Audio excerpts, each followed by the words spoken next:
A ver, empezamos ya aquí la tercera transmisión. Ya, listo, mi querido Enrique. Lo que te quedaste con la pregunta de Ingrid. Me quedé con la pregunta de Ingrid. Un poco la idea es que, claro, a ver, es cierto que es muy diferente y muy subjetiva. Eso es, o sea, no se puede ni siquiera debatir, ¿no? La forma en que vivimos los duelos siempre va a ser muy, muy variada, es lo que estamos tratando de decir. Pero cuando ya se presenta un caso como el que propone la doctora Ingrid, y parece a mí, me da la impresión de que tiene que ser un caso bastante real, yo digo, wow, cuando tienes la pérdida del trabajo, tienes pérdidas a nivel del sistema de atención que tenías, si tienes alguna enfermedad grave, cuando tienes, bueno, no me acuerdo todos los detalles, ¿no? Estaban en el anterior chat. Estamos hablando de múltiples pérdidas, lo cual, si bien es cierto, podamos decir, la persona podría manifestar como que no le pasa nada, lo que se llama duelo ausente o duelo retardado. La persona hace como que todo está bien, perdí el trabajo, pero no importa, todo como la fase de impacto, ¿no? Perdí el sistema de salud, no importa, ahora se murió un familiar, no importa. Es decir, parece que no les pasara nada, parece que no les ocurriera nada, pero hay que tener también cierto tino, hay que tener cierta sutileza para leer bien lo que les ocurre a las personas, porque las manifestaciones, yo decía al principio, a pesar de que el duelo es un proceso íntimo, tiene unas manifestaciones sociales y tiene unas manifestaciones también fisiológicas. Y cuando el duelo no se habla en estas lógicas que tienen que ver con lo discursivo, con el llanto, que es una forma de comunicación, entonces puede que se esté hablando de otro modo. Entonces, por ahí decía que era interesante que se mirara una intervención más integral. Además, si ya es una cuestión que afectó a toda la familia, porque a veces es una persona la que sostiene económicamente a toda la familia, la cosa se agrava. Hay una vivencia más fuerte de las circunstancias. Por ahí me parece un poco que el tema este de la enfermedad única familiar, que es una teoría bien interesante, podría servir para explicar cómo estos duelos podrían interferir, la pérdida incluso del trabajo de uno en las relaciones lógicas, la dinámica y la estructura familiar, ¿no? Era un poco por allí. Ahora sí, yo diría, Carol, que se vengan las preguntas, que se vengan las intervenciones, colegas, amigos, personas que están aquí interesadas en este tema, seres humanos como nosotros, intervengan, pregunten, digan, por favor. Ya, sí, sí, de acuerdo, mi querido Enrique. Todavía están personas uniéndose acá, estamos 32. Las personas que están uniéndose todavía aquí y que no han estado en los primeros videos, estamos ya por terminar en esta última intervención. Pueden encontrar los links en mi página Hablemos de Salud Mental. Los links de YouTube van a estar colgados allí en el Facebook. Para terminar con lo que te decía del duelo entre los niños y adultos, alguien está consultando por aquí, creo que es Daniel. Lo importante de entender, tanto entre los niños y adultos, repitiendo también y enfocándome, y totalmente de acuerdo con lo que decía Enrique, depende muchísimo de la persona, su asimilación, su educación, su edad, sus creencias, etcétera. Incluso en la manera de saber cómo ayudar. Tenemos que conocer algo de esa persona, bastante de esa persona, para poder saber que no vamos a estorbar, sino que la ayuda va a ser la adecuada. Hablábamos, los niños entre 3 o 4 años, y esto sí lo quiero decir de una manera muy, muy práctica. Entre los 3 o 4 años, los niños en su etapa todavía preoperacional, incluso un poquito más allá, porque hasta los 2 es el tema, ¿no? Ellos relacionan el tema de la muerte con el dormir. La persona está durmiendo, la persona durmió. Es un tema que ellos relacionan por sí solos. No está bien que como adultos nosotros inculquemos a un niño o le hagamos la relación del tema de la muerte con el sueño. Eso no, ya a un niño que ha pasado esa etapa donde ya, no, ya se le puede hablar otro tipo de vocabulario, no se puede relacionar la muerte con el sueño. No es que el abuelito se fue a dormir, no es que el abuelito está dormido, porque en realidad estamos haciendo algo muy equivocado y eso ya lo vamos a hablar bien. Entre los 4 y 7 años, los niños pueden pensar que definitivamente, bueno, la muerte es reversible, que la persona podría volver en algún momento, e incluso podrían hacer preguntas, porque me ha tocado eso también en mis pasantías, me acuerdo en el patronato de los niños con el tema de la muerte, todavía por el terremoto en ese tiempo, es si ese paciente, si ese pariente que falleció va al baño, si ese pariente que falleció está comiendo o está durmiendo bien y cosas así. Es la relación que hacen los niños. Ya a partir de los 10 años, el niño entiende de alguna manera que la muerte es irreversible. Y eso es lo que hay que hacer, bueno, no hacer entender, está mal dicho, es lo que hay que de alguna manera guiar a los niños desde que son pequeños, a que la muerte es irreversible y que es universal, como decía al principio. No tiene vuelta atrás y todos somos vulnerables de eso. Entonces, esa es la parte importante. Y estos datos son tomados de algunos datos que encontré del Servicio Oncológico de Psicología Clínica también en el Hospital Universitario de La Paz, en Madrid. de Ordóñez y la casta es lo importante. Repitiendo mucho que en el tema de los duelos en los niños, lo importante es no mentir. Si es posible hablar desde temprano, hablar desde temprano. Si ya no se pudo hacerlo, no sobreproteger al niño evitando el tema. Porque esa sobreprotección de evitar el tema de la muerte en los niños lo que va a acarrear es un montón de situaciones problemáticas en su juventud y en su adultez. No es lo mismo tampoco el tema de, bueno, algo se hace mucha relación de los niños, decir, está de viaje. No, no está de viaje. Estamos mintiendo, estamos alargando la pena, no estamos siendo concretos. Se fue de viaje, está dormido y cosas por el estilo. No anular sus emociones. Eso es importantísimo. Eso hay que tener muy claro, y eso algo también hace referencia Enrique. Si el niño Sí, llora, si el niño siente ira, si el niño no quiere comer, si el niño está sufriendo, no anular la emoción del niño. Es como el niño se está expresando. No ponerle ese pensamiento adulto al niño respecto a la muerte. Simplemente nosotros como adultos es no mentir. Y algo muy importante, cuando como adultos, como padres, como tíos, como lo que sea, si no tenemos las herramientas o si nos sentimos inseguros acerca de esa información que le vamos a brindar a un niño en temas de muerte, en temas de cambios, en temas de separaciones, busquemos ayuda profesional. Para eso estamos los profesionales. Ese es un acto responsable de nosotros como adultos con los niños. Si no tenemos las palabras adecuadas, si no somos capaces de hablar del tema, entonces buscamos un profesional. Carol, dime. ¿Sabes que se me ocurre una idea? Que de pronto el adulto capaz que quiere mentir o intenta mentir un poco porque tampoco ha trabajado el asunto él mismo o ella misma. Por supuesto, y te cuento un ejemplo saliendo un poco de este asunto, pero manteniéndonos en el asunto del confinamiento. Yo hago lecturas para los niños, yo hago lecturas para niños desde las videollamadas en todo este tiempo de confinamiento, pero ese tema de leer cuentos a los niños tiene escondida el motivo en realidad por lo que lo hago. Yo con los niños, cuando los llamo en videollamada o cuando hacemos una reunión Zoom para leer los cuentos infantiles, hablamos acerca del confinamiento. ¿Qué es aislamiento? ¿Qué entienden por el virus? ¿Qué está pasando? Porque los papitos no siempre tienen las palabras adecuadas o las herramientas adecuadas para hablar acerca de lo que está pasando.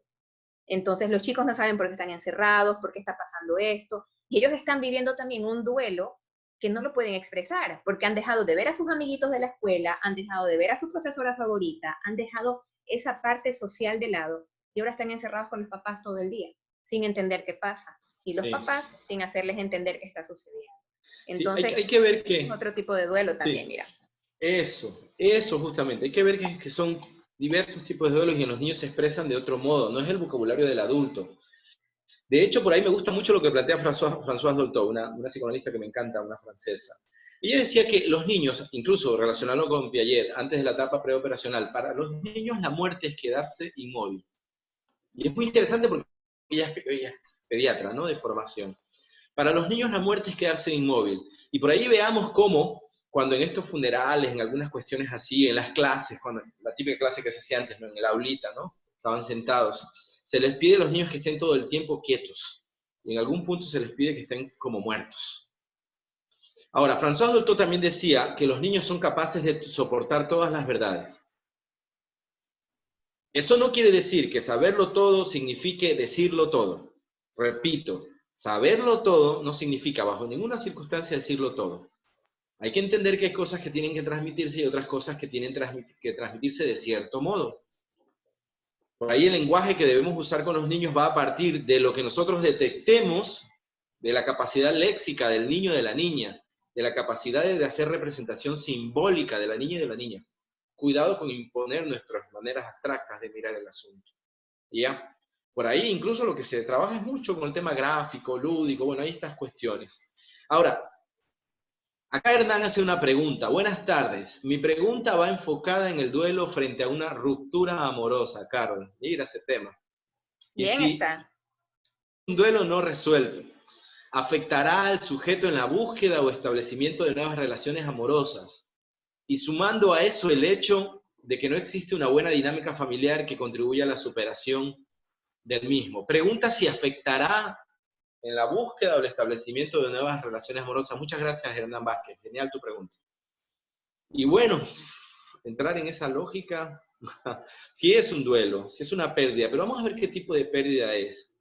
Por un lado está el tema de que cuando perdemos algo en lo que hemos invertido tiempo, afecto, energía psíquica, y muchas otras cosas, ¿no? Es decir, cargamos a una persona, investimos a una persona, mejor está este de acá, que les iba a presentar este me encanta, un reloj de arena. Investimos a una persona con todos nuestros afectos, nuestra energía psíquica, la energía que vamos a usar para producir, para seguir viviendo, la estamos enfocando en esto. Y cuando ese sujeto, esa persona ya no está, pues entonces, ¿dónde quedan todos esos afectos? ¿A dónde se van? ¿Se desaparecen? ¿Los dirigimos hacia algún lado? Según la psicología profunda, los dirigimos hacia nosotros mismos, nosotras mismas. Es decir, que no le podemos pues ya investir todo este cariño a alguien que se fue y nos dejó y se llevó todo el amor y entonces nos quedamos con un vacío. Y a veces ese vacío implica que nos ataquemos a nosotros mismos. Se le suele llamar a esto la hostilidad retroflexa, que no puedo atacar a lo demás ni tampoco puedo atacar al objeto amado. Entonces me ataco a mí mismo. Pierdo la voluntad, pierdo sentir gratificación, pierdo las ganas de hacer cosas, es decir, anedonia, apatía, abulia, como se dice en psicología. Entonces yo te diría, Hernán, que por ese lado, los vínculos que establecemos siempre dependen de los modelos vinculares primarios que establecimos. Y que luego esos modelos se repiten con las otras personas. Y en la medida en que vivamos digamos, las diferentes formas de apegarnos o desapegarnos a las personas, nos va a doler más o menos. Siempre tendría que ver con la manera como aprendimos a querer, amar, a vincularnos. A veces aprendimos a querer en base al control, en base a la manipulación y en base a los celos. Y lo que hacemos, y esto lo aprendimos desde la familia, con nuestros padres mismos también, eso se llama vínculos primarios. Y cuando ya los reproducimos en la sociedad, se llaman vínculos secundarios. Y los vínculos secundarios son los vínculos de amigos en la escuela, qué sé yo, novias al principio de la adolescencia, y después nuestras parejas más serias, nuestros esposos, nuestras esposas, qué sé yo. Entonces por ahí está que es una buena experiencia el duelo, cuando es por una ruptura amorosa, Hernán, porque nos deja aprender sobre nosotros mismos, sobre nosotras mismas. Ahora sí, preguntas, Carol. Sí, las personas que quieran hacer alguna aclaración, me gustaría contestarle de una manera, no sé si te pueda servir en alguna manera más básica, quizás para el tema que tú me bueno, para el tema que estás consultando acá. Si tú no has superado, si hablamos de un tema no resuelto, ¿verdad? Como es el duelo, un duelo no resuelto por una relación que tuvimos. Si tú no has resuelto eso, si no lo has superado, ¿cómo vas a entrar en una nueva relación? ¿Vas a entrar en una nueva relación sin superar la anterior? Y no se entra. Eso lo dejo abierto ahí. Claro, pero no se entra. Ya, ¿qué índice de éxito vas a tener en una relación nueva? Bueno, hay personas que sí, que sí hacen eso, y entonces van acarreando y van arrastrando un montón de situaciones, incluso patológicas, de una relación a otra, por no haber superado lo que sucedió en la relación actual, y no me refiero a superar a la persona en sí, sino a superar esas situaciones mentales que uno ha tenido en la relación. ¿Ok? Me voy a meter en una relación nueva si no he resuelto la desconfianza que tenía o los celos que tenía o esa herida que me hicieron.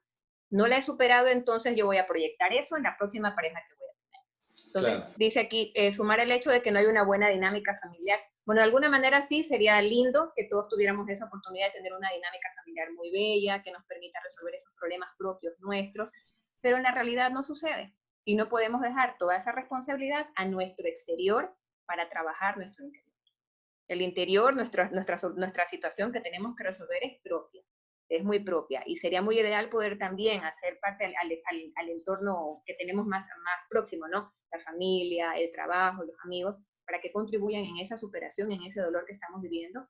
Pero hay temas como estos que nos tocan a nosotros individualmente. ¿Ok? Sanar mi herida, esa traición, esa mentira que me dijeron, o cómo metí la pata, porque aquí algo dice Hernán de las culpas que uno acarrea, ¿no? Que incluso sin uno tener culpa, uno a veces toma esa situación como culpable, ¿no? Si me mintió, quizás fue por esto, si me engañó fue por esto, o si rompimos fue por esto, y si hubiera dado más, quizás, o sea, no, esas culpas es lo primero que hay que trabajar en cualquier tipo de duelo, como decía el tema de los niños. Claro. Hernán lo plantea porque él es, bueno, Hernán es un colega, Entonces yo cacho que no está hablando necesariamente de él, sino que plantea un ejercicio clínico, No, ¿no? no, sí, no, no pienso que es de él, yo tampoco estoy hablando de mí. Cuidado, Hernán, no es que te estamos haciendo psicoterapia aquí, no lo vayas a pensar de ese modo, ¿no? No, no. A ver, sí me gustaría ahorita, bueno, estamos todavía con un poquito de tiempo, los próximos 20 minutos poder tener preguntas de ustedes, por favor, tengan la voluntad, pueden abrir el micrófono si desean, pueden levantar la manito. Estamos 41 personas aquí, se me hace un poquito difícil ver las personas que tengan levantado la mano. Así que por favor, con confianza, abran el micrófono y pueden exponer lo que quieren. Aquí dice Verónica Díaz, porque el amor cuando no muere... Ah, Juan Sabina, porque el amor cuando no muere mata, porque amores que matan nunca mueren. Joaquín Sabina, por favor, yo Sabinera, ahí le voy a corregir. Carol, cálmate. A Ya es ver, viernes y el Zoom lo sabe. sí, sí, sí. Estoy emocionada aquí, están bastantes personas conectadas, pero están tímidos todavía. Entonces pueden escribir en el chat, si no... Ah, Dianita Monge tiene la manita levantada. Cuente, Dianita. Hola a todos. A ver, yo creo que más que una pregunta va por ahí como una acotación. A mí en realidad el abordaje de duelo con los niños me ha parecido algo bastante interesante. Entonces yo creo que es muy importante trabajar esta idea de irreversibilidad de la muerte que ellos tienen, eso es de cajón. Por allí hay algunas estrategias que nos lo permiten, ¿no? Para mí el cuento me ha sido bastante útil, utilizar cuentos, pero obviamente uno que tiene que hilar muy finito, tratar de contextualizarlo al paciente que tú estás abordando en este caso. Yo creo que más que, o sea, en el duelo, es que tú acompañes al niño en ese transitarlo. Es casi como que irlo agarrando de la manito, ir viendo lo que va surgiendo en cada una de las sesiones para que a la larga logre de alguna manera recatextizar, qué sé yo, en la pérdida de alguna mascota, que es bastante común ver los duelos. Los niños son muy sintomáticos ante la pérdida de una mascota, ¿no? Entonces, por allí tenía una paciente que al final la mamá pues logró comprarle otro perrito, pero ya desde otra perspectiva, ya no de la idea de sustituir, más bien de tener de que este elemento anterior existió, sí, ella decía, lo guardo en mi corazón. Entonces, de alguna manera logró por allí simbolizar un poco y bueno, dedicarse sí con el tiempo al cuidado de este otro perrito al cual alimentaba y por allí. Entonces yo creo que va por allí, es muy importante saber la concepción, la idea que tiene el niño de la muerte e ir acompañando. Y saber elegir bien el instrumento, porque hay ocasiones que el cuento no nos puede ayudar. O sea que sí, o sea, hay muchas teorías que apoyan a el uso del cuento, pero yo creo que esto es básico, caso a caso, va por ahí. Y Anita, muchas gracias. ¿Cuánto me agrada tu contribución? Muy buena. Nos suma, coincide mucho con lo que está planteando Carol, y además suma un criterio muy válido, ¿no? Instrumento caso a caso.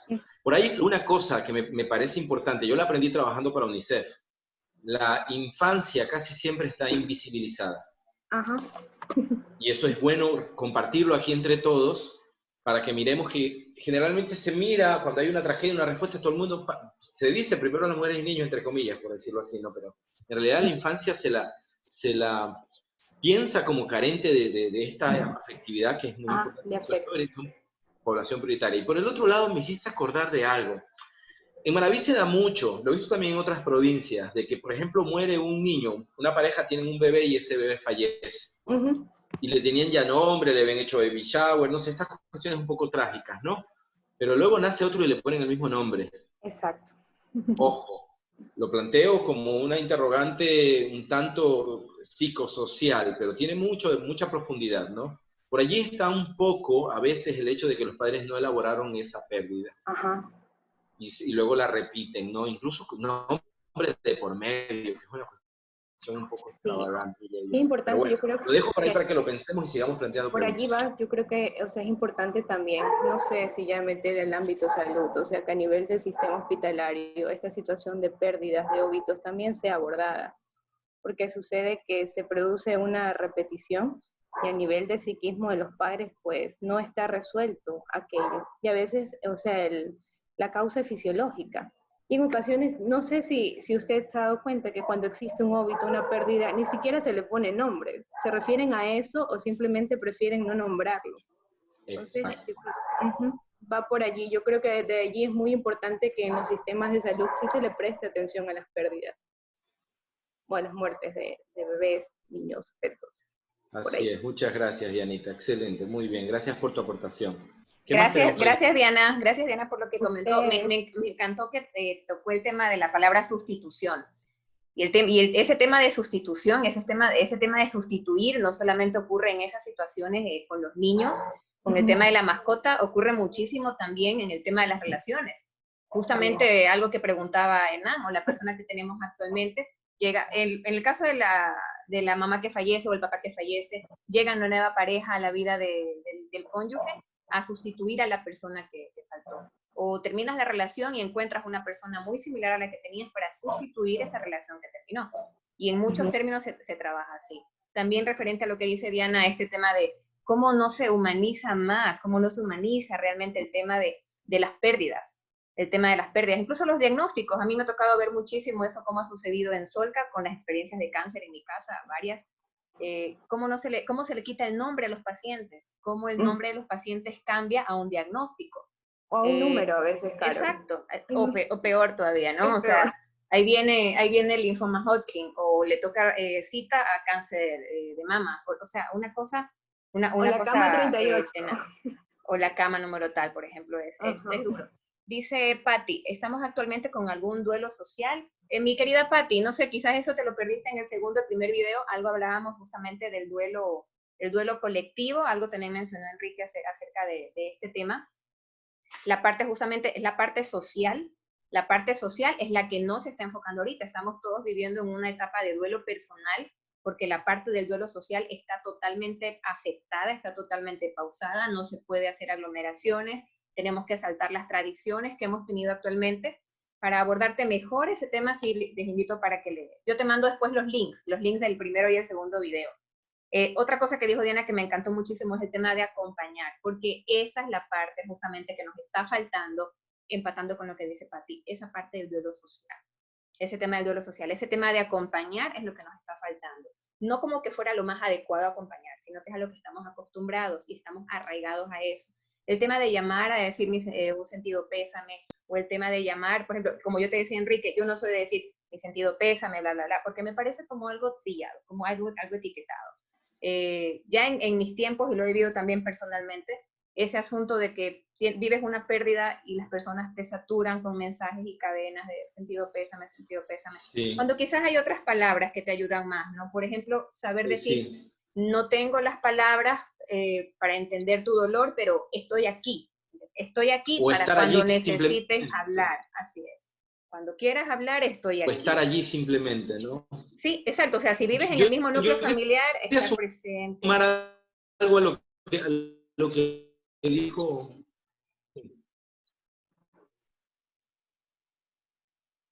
Carol, sí. Ya. Carol. Sí, bueno, te perdimos un ratito, ya. Yo te perdí a ti. Estamos en duelo, ¿qué pasa? Ya, yo quería decir algo nomás por allí, para sumarle a Diana de pronto, ¿no? El tema de acompañar, no sumarle a ella, quizás ella no lo dijo ya. En el sentido de que acompañar no significa, sí puede ser tomar de la mano como símbolo, pero no significa alar a la persona. Ajá, sí. Porque eso quiere decir no respetar su ritmo. Tampoco significa querer enlentecerle, porque luego obviamente le retrasamos, sino ir par a par. El tema de acompañar siempre es un ejercicio delicado porque hay muchas personas que piensan que es dirigir a la persona por un camino.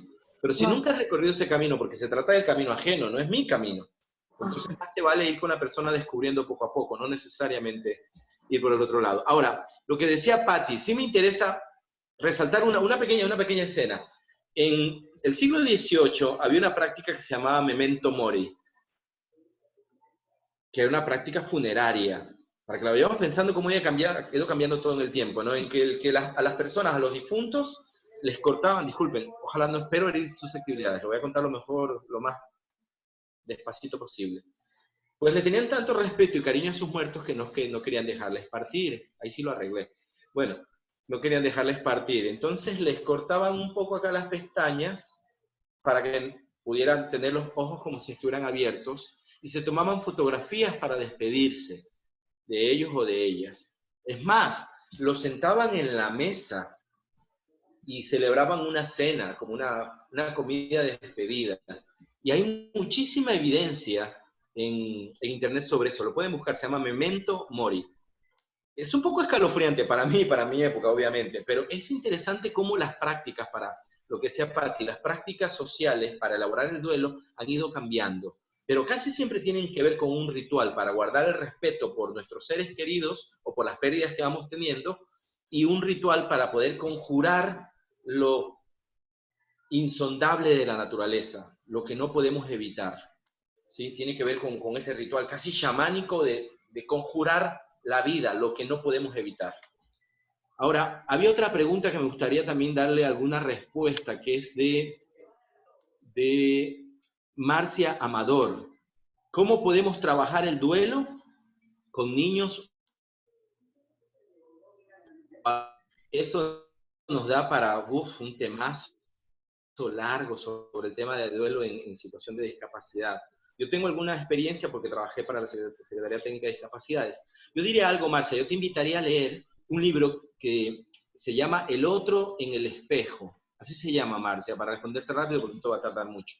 El otro en el espejo, y para todos y todas en general. Es un libro de Esteban Levin. Así como suena, Esteban Levin, así, googlealo y por ahí está en internet. Esteban Levin nos plantea incluso el trabajo de supervisión en vivo como técnica para abordar las dificultades psicológicas en personas con discapacidades y obviamente discapacidad mental. Hay unas referencias específicas que me gustaría darte, pero en realidad tardaríamos muchísimo. Pero yo te recomiendo ese libro y les recomiendo en general para los que les interese, discapacidad mental, auditiva, en realidad discapacidades sensoriales. Trabajar el tema del duelo es bien específico y por ahí está ese libro de Esteban Levin que se llama El otro en el espejo y de pronto les sirve, ¿ya? Y ahí no quiero seguir porque la siguiente pregunta es de Carmen y dice, ¿existe el amor? Carmen, no nos metas en esos líos. Carol, te doy paso para las otras preguntas porque yo no quiero tratar ese tema. Ok, está bien. Yo quiero hacer un dato con lo que decía Diana. Yo creo que sí le entendí el tema de acompañar a la persona, esto de no es que tomarle la mano y jalonearle, ¿no? Sino de acompañar poco a poco en el proceso sin exigir. Yo creo que eso incluso no solamente con los niños, sino con el adulto, porque muchas personas llegamos a la adultez sin haber trabajado bien estos temas desde niños con el tema del duelo y de la muerte porque no nos los hayan explicado adecuadamente. Por aquí Denise Rivera, voy a leerlo rapidito porque está bastante extenso y ya nos quedan 10 minutos. Dice, bueno, que le hubiera gustado que hubiera sido más específico el tema. Denise, de verdad que esta era una edición especial, no estaba entre los temas y lo hemos tratado de hacer lo más específico posible. Espero que sea muy útil en realidad. Bueno, porque muchas personas no se toman en serio la psicología, eso ya es algo subjetivo de cada quien. Referente a lo que decía Patti, que no todas las personas tienen acceso a terapia, ahorita hay abiertas muchas líneas con el tema de la telepsicología, que posiblemente podría no ser la terapia adecuada en un momento porque se confunde el asunto de emergencia con la contención emocional, que es algo que también vamos a tocar en otro tema, pero hay el acceso actualmente. Y empata un poco con lo que está preguntando aquí Denise, hay para ir a la terapia, o sea, hay personas que no están cobrando nada, hay servicios hospitalarios, algunos estamos con descuento, entonces sí hay la opción, es cuestión de buscar. Y sí, dice, las culturas lo viven de manera diferente. Sí, Denise, eso justamente conversamos al principio en el primer video. Nuestros pensamientos son los que nos causan sufrimiento. Por eso, mientras, lo que vimos del meme de los africanos bailan festejando la muerte y acá en Occidente la sufrimos. Creo que la muerte se sufre en todos los continentes, en todos los hemisferios, pero el duelo es el que difiere y el que hace el proceso un poco más llevadera esa pérdida. Pero en sí de que hay un sufrimiento y más que sufrimiento, de que hay un dolor inicial, sí lo hay. Y el sufrimiento, como dicen, es quedarse a vivir en el dolor. Y ahí estamos hablando de un duelo crónico, un duelo patológico. Eso por mi lado, no sé si hay más consultas, mi querido Enrique, si tú quieres aportar algo más o alguien quiere hacer una referencia adicional, nos quedan 8 minutos y esta vez sí ya terminamos. Yo todavía estoy leyendo el mensaje de Denise, porque es bastante largo. Ajá. Genial, genial lo que nos dice. Muchas gracias, Denise. Sí, es un tema interesante, nos gustaría tratarlo mucho más. Carol tiene una pasión por el tema del duelo muy interesante y por eso hoy la construcción ha estado muy nutrida, muy nutrida. Hemos abordado varios temas, están en los videos anteriores también para si los puedes ver. Nos hablas de una tía que perdió a su esposo en Estados Unidos, a más de técnica de silla vacía, por favor. Dos, Carol Alarcón. ¿Te suena? O ya es mucho. Tenemos también otros videos que hacer, por eso es que estamos un poco... nuestro productor, que es Gonzalo, nos ha dicho que tenemos que cumplir con lo establecido, así que... Dice, ¿dónde puedo ver los videos anteriores? Ya, los videos anteriores están colgados en YouTube, los puedes buscar en mi página del Facebook, Hablemos de Salud Mental se llama, y ahí los pueden revisar. Estos de aquí, sí, me esperan un ratito porque más tarde en la noche ya los voy a tener colgados. Quiero hablar un poco de los temas que se vienen posteriormente. El domingo 17, o sea, pasado mañana, estamos viernes, ¿verdad? Ya. Vamos a hablar acerca de la telepsicología, cómo es el trabajo de los psicólogos ahora, de la psicología en primera línea de emergencia, la gratuidad y los costos diferenciados, y cómo es diferente la terapia en crisis y la contención emocional. El miércoles 20 por aquí está conectada mi querida Patricia Chicaiza, ella es pedagoga de educación alternativa. Vamos a hablar acerca de educación, qué pasará con nuestros hijos, qué tan grave es perder un ciclo lectivo, qué importancia le podemos dar a la educación en casa, al homeschooling, si es la mejor alternativa. El domingo 24 con el psicólogo Hernán Cedeño hablaremos de ciudadanía y distanciamiento social. ¿Cómo actuaremos cuando salgamos de casa? ¿Qué va a pasar? ¿Podremos confiar en los demás? ¿Cuál es nuestra nueva escala de valores? Y ojalá que nos pueda acompañar Enrique Marcos Pérez, el sociólogo, nuevamente. El miércoles 27, con un especialista en adicciones, el doctor Irakli Salazar, vamos a estar el tema consumo de sustancias en cuarentena. Todo ese tema del control de adicciones en confinamiento, aunque esa no es la palabra exacta, ¿no? Y el domingo 31, la psicóloga clínica Eva Ganchoso, con el tema pareja, a veces está bien dejar de hablar. Ella es especialista en lo que se refiere a violencia intrafamiliar, donde vamos a revisar uno que otro índice, cuidar el espacio personal y lograr una comunicación efectiva. Eso es lo que se viene. Y en los videos anteriores que tuvimos, pues, qué hacer con tantos consejos fue el primero, qué pasó con nuestra rutina fue el segundo, y por qué todos somos Guayaquil fue el tercero. Y esos videos los pueden encontrar en la página del Facebook. En la página de Enrique, quienes tengan a Enrique en el Facebook, ahí también está en la página de él, o en mi página profesional, también de salud mental. Listo, mi querido Enrique, yo me despido en tal caso, ya con los poquitos minutos que quedan. Carol Alarcón Mieles para servirles. Mi querido Enrique. Sí, nada más, bueno, agradecerle a Denise, la verdad que me gustó mucho su pregunta, así como la pregunta de la doctora Ingrid, la pregunta que hizo Verónica, bueno, la pregunta que hizo Hernán, todos los que han participado, muchas gracias. En realidad este es un espacio para compartir aprendizajes, para compartir ideas. Todos partimos de algún saber, todos tenemos algún saber y la búsqueda es democratizar eso, ¿no? Y por allí, saludar a todos, Carol, a mí me gustaría. Andrea García, buenas noches, mi pregunta es, ¿en el duelo? ¿Se me fue? Bueno, Marcela Carrión nos dice, ya la leíste, muy buena programación para el mes, nos dice Romeo San Andrés, colega, muchas gracias. Muy amable. Buenas noches, mi pregunta es, ¿en el duelo aprendemos a vivir con esa falta o intentamos superarlo o es lo mismo? Qué buena pregunta, Carol, nos están diciendo duelo 2, verás que te lo estoy diciendo. Hay que hablar con nuestro productor. Gracias por los aportes, dice Marcela. Andrea García, ya lo tratamos un poco, ¿no? El tema es que sí, de alguna manera, no es que nos olvidamos de las personas que queremos o de las cosas que han sido significativas para nosotros, las experiencias laborales, las personas, sino que tratamos de resignificar o resignar, darle un nuevo signo a lo que eso significaba para nuestras vidas o lo que esas personas significaban para nosotros. Y por ahí intentamos superarlo. Ojo que hay autores como Brent, yo decía al principio, que dicen que en realidad no se supera nunca, pero lo que hacemos es aprendemos a vivir con eso, ¿no? Ojo que en nuestra cultura la muerte es temida. Hay culturas como las culturas hindúes, donde la muerte es vista como un paso a otro orden de cosas. Hay que mirar eso también sociológicamente.